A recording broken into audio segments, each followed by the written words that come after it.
Катя и ее младший брат Саша стояли на пустой улице своего маленького поселка, осматриваясь вокруг. Улыбки их родителей исчезли из их жизни, и на смену им пришел холодный ветер сиротства.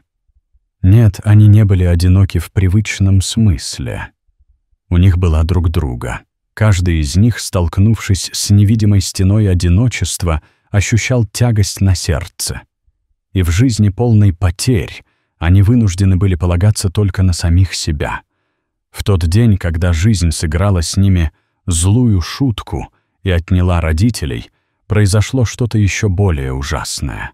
Они узнали, что такое настоящая бедность. Жадные взгляды соседей, переполненные сочувствием и чуть ли не укором, ощущались остро. Катя, стараясь набраться сил, тянула Сашу за собой. Она мысленно повторяла, что ничего и никто не может их сломать, даже самые тяжелые испытания.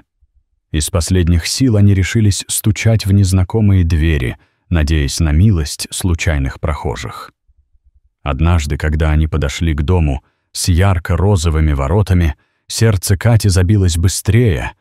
Это было что-то совершенно другое. Дверь открылась, и они оказались лицом к лицу с женщиной, облаченной в белоснежный халат, с доброй, но настороженной улыбкой. В памяти Кати врезался момент похорон отца. Этот день остался в ее сердце как укол, который не заживает. Она помнит жуткий холод земли, который проникал в ее душу, и ее руки не слушались, когда она бросала горстку земли в открытую яму. «Почему это нужно делать?» — спрашивала она себя, глядя в небо, полное свинцовых облаков.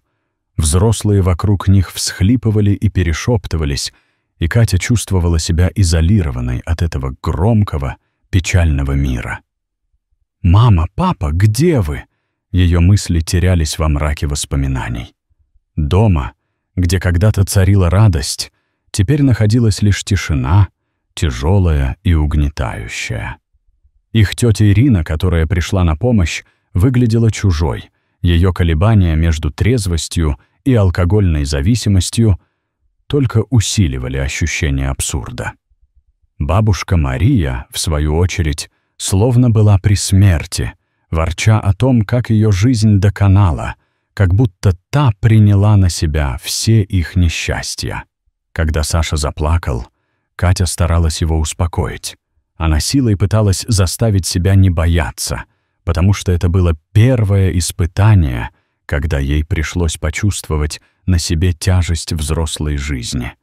Она осознавала, что должна быть сильной, и в ее маленьком сердце родилась неясная, но стойкая решимость не поддаваться судьбе. «Я не могу подводить Сашу», эта мысль не покидала ее. Она старалась собрать все свои силы, чтобы создать для себя и брата хоть какое-то чувство безопасности. «Все будет хорошо», — тихо говорила она, стараясь полагаться на свои слова, хотя сама не верила в них. Эти слова служили для нее утешением, но само неуверенное выражение на ее лице выдавало ее страхи. Саша успокаивался, но его испуганные глаза только еще отчетливее напоминали ей о том, как сложно быть детьми, когда их мир рушится на глазах. Поселок, казалось, оставался без изменений. Те же узкие улочки, старые дома, молчаливые соседи, каждый из которых явно знал о несчастьях Кати и Саши. Никто не подходил, не спрашивал о помощи, и каждый смотрел на них с видом полным жалости или пренебрежения. Катя училась в 1 классе, и хотя ей не хватало друзей, она старалась учиться, надеясь на светлое будущее. Учеба была единственным островком спокойствия в их бедственной жизни. Она мечтала о том, что, возможно, сможет вырваться из этого мрачного заколдованного круга. Но реалии их жизни вскоре накрыли их своей тяжестью, как хмурые облака перед дождем. Ирина вернулась домой выпившей, ее раздражительность росла с каждым днем, а с ней нарастала и напряженность в доме. Бывают моменты, когда одиночество наполняет каждую ткань вашей жизни, и это было именно то чувство, которое они испытывали. Запах спиртного стал обычным, а злобные слова — привычной цикличной тирадой. Бабушка ворчала, пытаясь найти себе место в этом унылом круговороте, и каждый вечер эта хмурая беспросветность сменялась новыми перипетиями. Когда бабушка Мария умерла во сне, маленький мир Кати и Саши снова был разрушен, и они не знали, как жить дальше. Пустота, которая образовалась, казалась невосполнимой. Как и прежде, они остались с Ириной, которая все чаще пропадала, оставляя лишь бутылку как верного спутника.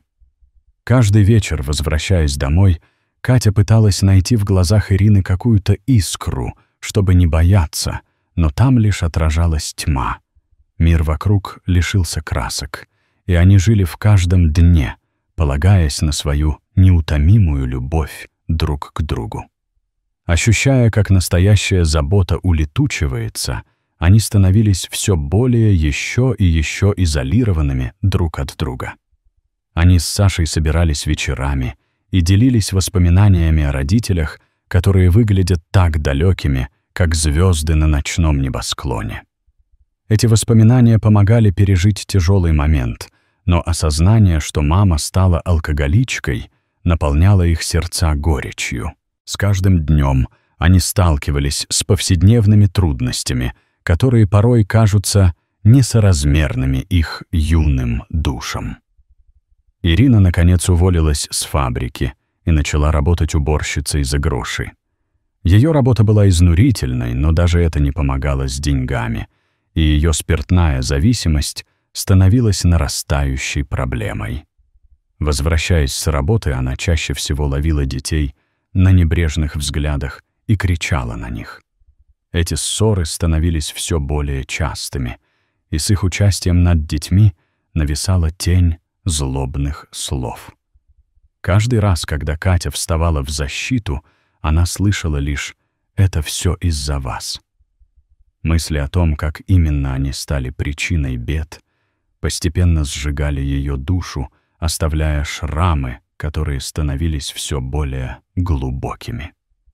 В школе дети недовольно шептались, одноклассницы, подсмеиваясь, когда их видели, «сироты — не лучшее общество». Эта фраза резонировала в ее голове, продираясь в самые потаенные уголки ее сердца и оставляя шрамы.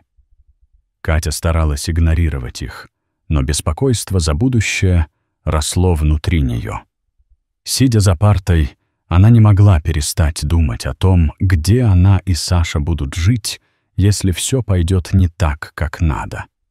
Она не хотела попасть в детский дом и, ложась вечером спать, шептала Саше сказки, чтобы успокоить его, так как они обоих защищали от мрачных мыслей. Но, несмотря на все трудности, Надежда находила себе путь к жизни. Катя быстро научилась готовить простые блюда — суп из воды и оставшихся овощей, по паре кусочков хлеба, который разбавлял бесконечные дни голода. В особо тяжелые дни они делали шаблонами для себя, чтобы разбавить темные углы бедности хоть немного радостью. Иногда в доме не было ничего, кроме черствого хлеба, и холодный вечер начинался с горечи, переделанной в тарелку. Эти мгновения стали тяжелой частью их бытия, когда ребенок понимает, что недостаток еды — это часть их реальности.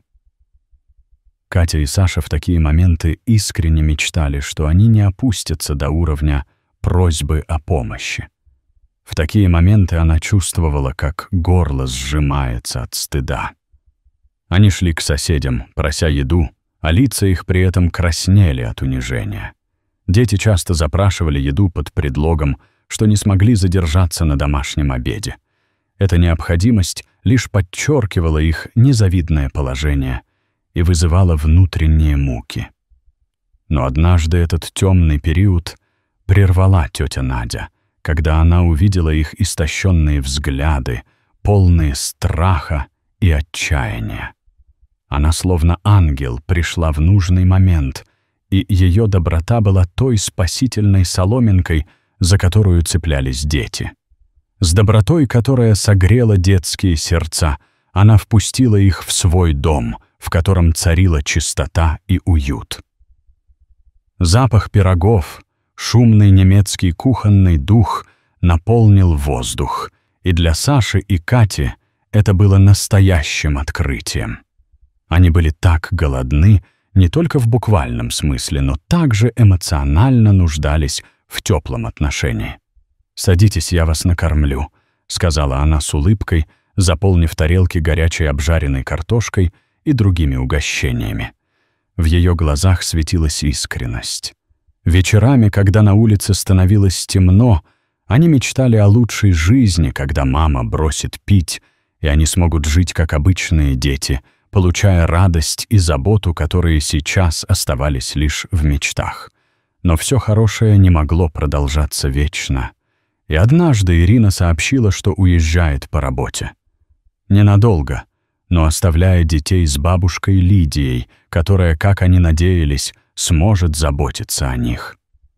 Сердца Кати и Саши наполнились отчаянием и тревогой.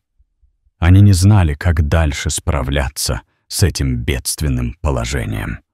«Мама, ты вернешься?» — спросила Катя, взывая к ее любви и дружбе. Ирина лишь отмахнулась, уходя, словно отдаляя своих детей от материнской любви еще дальше. После ее ухода в доме снова воцарилась тишина, но тишина была другой. Она была полна обещаний и сожалений. Каждое утро Катя просыпалась с надеждой на возвращение матери, но вместо этого ее страх лишь усиливался. Она знала, что у Лидии может возникнуть идея оставить их в детском доме. Ее внутреннее беспокойство лишь увеличивалось с каждым днем, казалось, становилось настоящей данностью. В маленькой голове ее зародился план: если это случится, они сбегут. В те мгновения каждый шаг от решения создавал внутри мысли о том, как это будет — жить свободно, вдалеке от кошмаров. Она будет защищать Сашу любой ценой, как бы тяжело ни было, и это понимание обеспечивало ей дополнительную силу. Когда бабушка Лидия наконец приехала, она выглядела усталой и опустошенной, но ее глаза были полны слез. Взгляд ее был наполнен заботой, что вызывало у детей сомнения в их тревогах. С первых минут Катя почувствовала, что сейчас все может измениться. Но сердце ее не обмануло. Лидия начала готовить ужин, и в ее руках, казалось, была волшебная сила, способная успокоить детей, наполнив дом радостью. Ужин стал не только средством пропитания, но и символом надежды. Утро с блинами стало для Кати подарком, который она не ожидала. Запах свежих блинчиков наполнил дом уютом, и в нем вновь появилось желание жить. На данный момент это напоминало ей о детстве, о том, как они вместе с родителями ели блинчики перед выходом, погружаясь в радость, полную света. В этот момент даже страх угасал, создавая светлое мгновение. Эти моменты уюта окутали их, позволив Кате почувствовать, что в жизни все еще существует тепло и доброта. Но реальность вернулась быстро. В школе продолжались шепоты. Учителя смотрели на Катю с жалостью, а одноклассницы по-прежнему дразнили ее за мать-алкоголичку. Эти слова продолжали звучать в голове, как ядовитый нагар, который не покидал ее сознание. Лидия, стараясь скрыть страдания, также начинала беспокоиться и за детей, и за то, что они могут быть забраны в приют. Каждый вечер, наслушаясь неуверенности, она верила, что их сможет спасти нечто большее, чем просто забота. В конце концов, Лидия приняла решение увезти Катю и Сашу в город, где у нее была квартира. Она обещала, что дядя Володя поможет с опекой. Но в душе Кати все еще не было доверия, когда зародилась новая тоска по старым местам. Она не могла избавиться от тревожных мыслей о том, что Ирина их не найдет. В этот миг мечты о новой жизни боролись с реальностью, и воспоминания о родителях, о тепле и радости становились лишь мрачными тенями. Когда они вышли на остановку автобуса, волнение схватило Катю. Лидия хотела сказать что-то важное, но в этот момент сквозь толпу она исчезла. Катя пыталась следить за ней, но эти мимолетные секунды были отняты, словно они никогда и не существовали, словно мимо пробегало что-то неуловимое и недостижимое. Это было тревожное прощание, которое они не заслужили. Следующее удивление пришло, когда Лидия оказалась на встрече с Ириной, которая выглядела грязной и пьяной. Ирина, казалось, даже не собиралась брать детей обратно, и ее безразличие выбивало землю из-под ног. За ее словами стояла лишь полная утрата, а в сердце Кати вновь зажглось пламя отчаяния. Когда Лидия вернулась, в ее объятиях были страхи и обещания. Они покидали поселок, и теперь Катя и Саша не знали, что ждет их впереди. Но, несмотря на это, в сердце Кати шептала надежда, что они должны быть вместе, где бы они ни оказались. Теперь вот она проходит новый этап жизни, и в ее душе закрались уверенность и готовность сражаться за свое счастье. Квартира, в которую они переехали, была маленькой, но чистой, с выцветшими обоями и старой мебелью. Лидия с любовью обустраивала детский уголок, 2 кровати, игрушки, вещи, около них какие бабушки нам истории.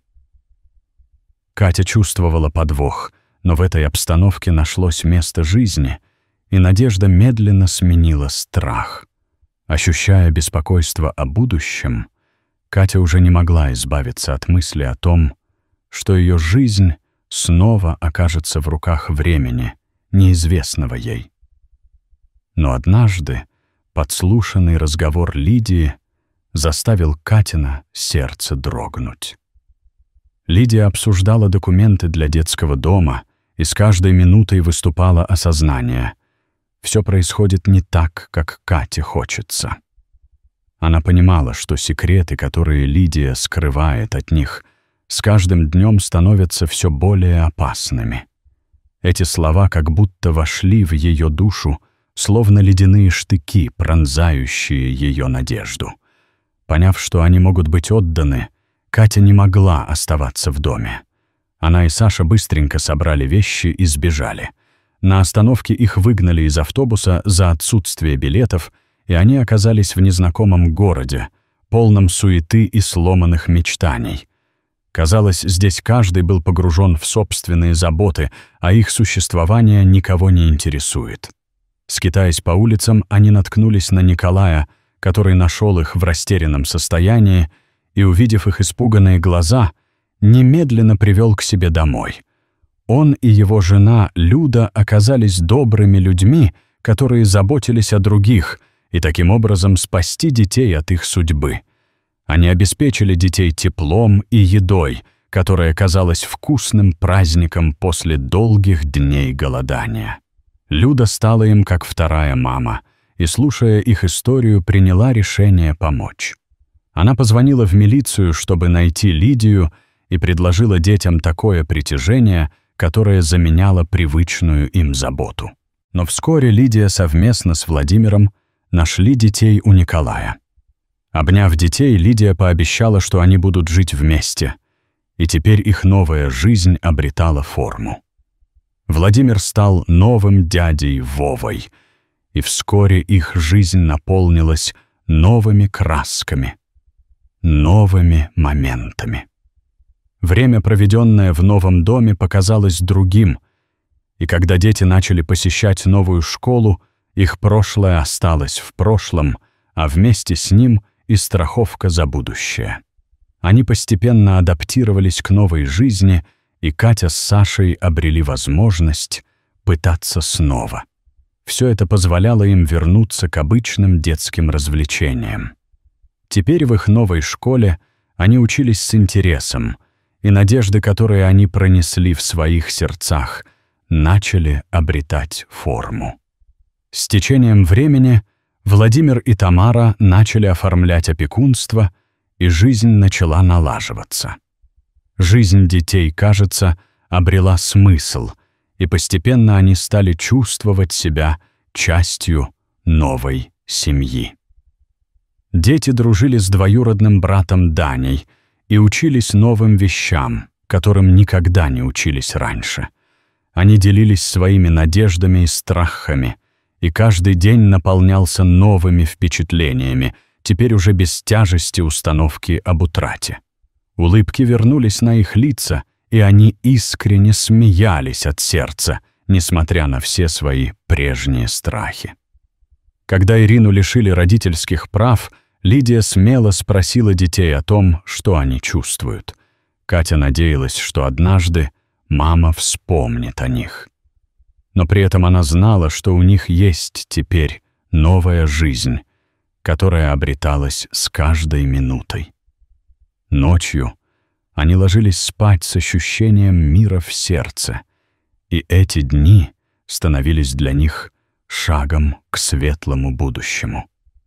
Каждый вечер Катя и Саша собирались за столом, смеясь и делясь воспоминаниями о том, как когда-то были одиночками, о том, как их объединял общий страх. Надежда, которую дети держали в своих сердцах, наконец начала обретать форму в жизни, и они знали, что впереди их ждет светлое будущее. Жизнь могла быть полна испытаний и переживаний, но в их долгом путешествии Катя и Саша нашли друг друга, а также заботу и любовь, которые они искали. Теперь они знали, что никогда не будут одни.